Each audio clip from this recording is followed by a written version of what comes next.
नमस्कार, स्वागत है आप सभी का सी न्यूज भारत में और मैं हूं आपके साथ ज्योति श्रीवास्तव। दिवंगत deputy chief minister Ajit Pawar के निधन से पूरे राज्य में शोक की लहर है। राजनीतिक मतभेदों से ऊपर उठकर हर वर्ग उन्हें श्रद्धांजलि अर्पित कर रहा है।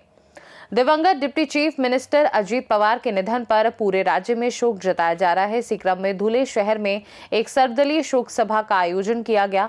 इस शोक सभा में विभिन्न राजनीतिक दलों के वरिष्ठ नेताओं और प्रतिनिधियों ने हिस्सा लिया और अजीत दादा की स्मृतियों को साझा करते हुए उन्हें श्रद्धांजलि दी। शोक सभा के दौरान जिले के गार्डियन मिनिस्टर जय कुमार रावल, नेशनलिस्ट कांग्रेस पार्टी के पूर्व मंत्री और विधायक अनिल पाटिल सहित बड़ी संख्या में सभी दलों के वर्तमान और पूर्व विधायक, कॉर्पोरेटर, पदाधिकारी और कार्यकर्ता उपस्थित रहे। सभा में वक्ताओं ने अजीत पवार के राजनीतिक जीवन, उनके निर्णयों और राज्य के विकास में उनके योगदान को याद किया। सभी ने एक स्वर में कहा कि उनका जाना राजनीति के लिए अपूरणीय क्षति है। सम्राट आणि कर्मयोगी व्यक्तिमत्वाला स्मरण करण्यासाठी घेण्यात आलेल्या या शोक सभेमध्ये उपस्थित सर्व काळ आणि वेळ हे अत्यंत वेगाने धावत असते।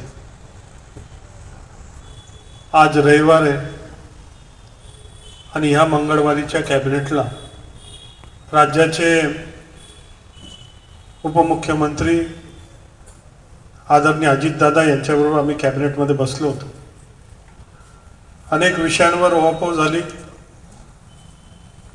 आणि माझ्या पणनच्या विषयावर चर्चा होत असताना अजितदादांनी त्याच्यामध्ये सहभाग घेतला, माहिती घेतली, कारण शेतकऱ्यांचा विषय होता आणि इतर विषयांमध्ये सुद्धा आपली भूमिका मांडली। शेवटच्या विषय संदर्भात पुढची कॅबिनेट कधी घ्यावी तर राज्याचे मुख्यमंत्री आणि त्यांच्यामध्ये चर्चा झाली 3 का 5 आणि त्यांनी 5 तारीख अशी ठरवली आणि तिथून आम्ही निघालो।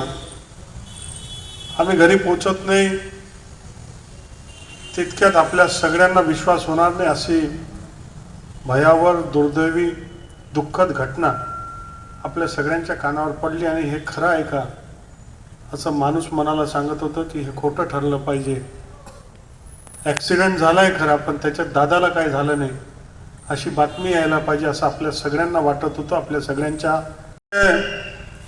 मंत्रिमंडळ, मुख्यमंत्री पासून तर आमदार पासून तर गावागावामध्ये राहणारा सर्वसामान्य माणूस या प्रत्येकाला आपल्या घरातील कोणी करता वडीलधारी माणूस आपल्यातून निघून गेला अशीच भावना महाराष्ट्रामध्ये आणि देशामध्ये करोडो करोड लोकांमध्ये होऊ लागली।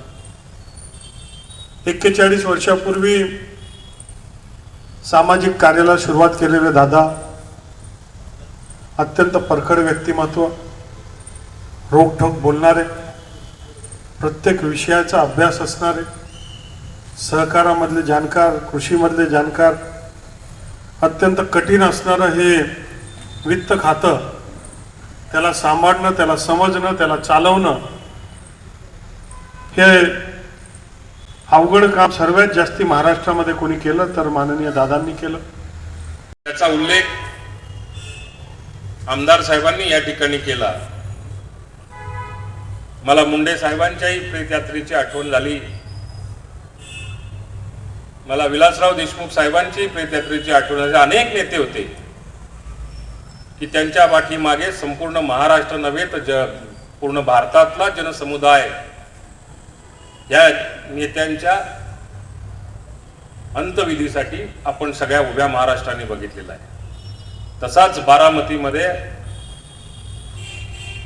अंतिम संस्काराच्या वेळी लाखोच्या संख्येने पूर्ण देशभरातून लोक आले, महाराष्ट्रातून कानाकोपऱ्यातून त्या ठिकाणी लोक आले आणि त्यांच्या भावना ज्या वेळेला सर्वसामान्य कार्यकर्ता म्हणून नेत्यांपर्यंत पोहोचल्या आणि त्याला योग्य तो प्रतिसाद देऊन राज्याच्या मुख्यमंत्र्यांनी निर्णय घेतला की काही कायदेशीर प्रक्रिया आपल्याला पूर्ण करून घ्याव्या लागतात, म्हणून गटाची स्थापना जी झालेली असते त्या गटाचा नेता निर्माण करायचा असतो आणि या लाखो कार्यकर्त्यांना जे हतबल झालेलं आहे, त्या हतबल झालेल्या कार्यकर्त्यांना वाऱ्यावर न सोडता जी दादांनी आयुष्यभर जबाबदारी स्वीकारली ती पवार कुटुंबातल्याच कोणीतरी एकाने ती स्वीकारली पाहिजे असा आग्रह राज्याच्या मुख्यमंत्र्यांसह सगळ्या प्रमुख लोकांनी सुनेत्रा वहिनींना केला.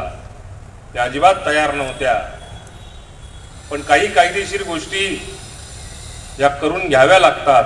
त्या दृष्टिकोनातून त्यांना राज्याच्या उपमुख्यमंत्री पदावरती राज्याच्या मुख्यमंत्री महोदयांनी त्या ठिकाणी परत एक संधी दिली आणि ती खऱ्या अर्थाने अजितदादांना त्यांच्या केलेल्या कर्तृत्वाला बळ मिळण्यासाठी, त्यांनी आतापर्यंत सांभाळलेल्या कार्यकर्त्यांना बळ मिळण्यासाठी, महाराष्ट्रातल्या जनतेच्या अपेक्षा पूर्ण करण्याच्या दृष्टिकोनातून हे पाऊल उचललं. जरी ती गोष्ट असली तरी सुद्धा ती काही आनंदाची गोष्ट आमच्यासारख्या तुमच्यासारख्यांच्या दृष्टिकोनातून नव्हती. आज या ठिकाणी जयकुमार भाऊ बसलेले. धुले से सी न्यूज संवाददाता नीलेश परदेशी की रिपोर्ट। सर्वदलीय शोक सभा के माध्यम से धुले शहर ने ये संदेश दिया कि अजीत पवार का व्यक्तित्व और योगदान दलों की सीमाओं से परे था, जिसे हमेशा याद किया जाएगा। खास रिपोर्ट में फिलहाल के लिए इतना ही। देश दुनिया की बाकी खबरों को जानने के लिए आप देखते रहिए सी न्यूज भारत।